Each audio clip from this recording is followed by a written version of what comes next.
Lauren, we talk all the time about adding value, doing different things. Not only can he run the bags, he's actually taken a step back. He had some hamstring issues the last couple of years, so he's tried to not steal as many bags and go for power. We know he can shoot the ball the other way. He plays elite defense. I got a chance with Brian Kenny to go out and preview the Guardians in spring training, and we did a hitting demo with Steven Kwan. I'm going to bring pieces of that back, but I want to dive into him. He went 4 for 5 yesterday, and he did it, let's get into the tape, a variety of ways. He went deep, he laid a bunt down, he shot a ball the other way. So there's really nothing offensively this guy can't do. And he talked about having Jose Ramirez as a teammate as well. So there's two things I want to focus on with him: the ability to chase power and the ability to hit the ball the other way. Bring the first board up before we get into the sound. Take a look at his first 4 major league seasons. 2022, a 125 weighted runs created plus, 6 homers and a 298 batting average. 2024 to 2025, 297 with 16, a 135 weighted runs created plus. That's 10th in MLB in average since 2024 at 297. So let's focus first on what got him to the big leagues: the ability to control the strike zone, elite plate discipline, and shoot the ball the other way. I asked him about that first in spring. Take a listen. What about versus a tough lefty? Anything change? Yeah, it's got to stay inside him. Can't pull him. I mean, especially lefties now, it's all sinker slider. Side of the field. Exactly. So if you're getting pulley, they're going to see that, and it's one of these, and you're walking back to the dugout. My biggest thing is just staying inside a guy, up the middle, shortstop. I line up shortstop. I'm ecstatic over that. Pause real quick. The last line is what I wanted everyone to hear. As a lefty, and we were talking about him facing lefties, same goes for him facing a righty. If I line out to shortstop, I'm ecstatic. That sounds eerily familiar to the first baseman from the Los Angeles Dodgers, Freddie Freeman. Says exactly the same thing. So kids at home, first couple rounds of BP from the left side, that's what you should be trying to do.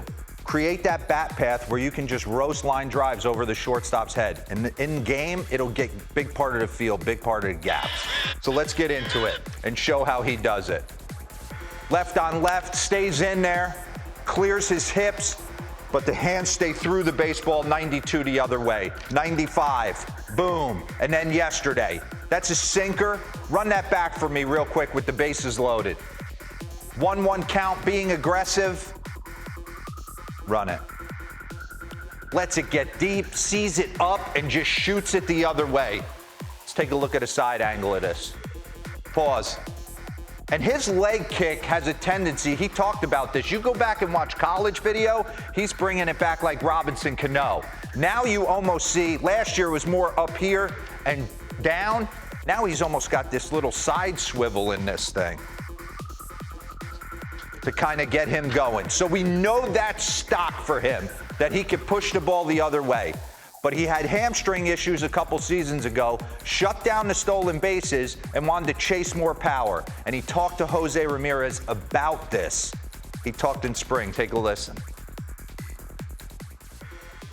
Yeah, so I mean, it was the Jose Ramirez effect with the kind of getting the ball in the air.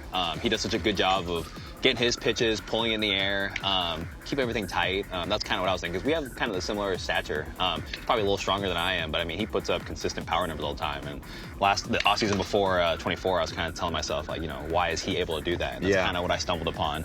And then, yeah, with the hamstring injury stuff, it kind of makes it harder to steal some bases. But the one I like to say is whenever I'm on first base and Jose's hitting, I'm in scoring position. So I don't need to get too cute.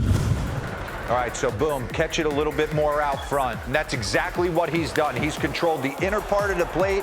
He takes the occasional chance when he thinks he's going to get rushed in. He cheats to the spot. I talk about this, walking up to the plate with a game plan. With 0 and 1 strike, you can be aggressive. You can take chances. You can sit on pitches. When you get to 2 strikes, you got to become a team player at that point and do what the game's asking you to do.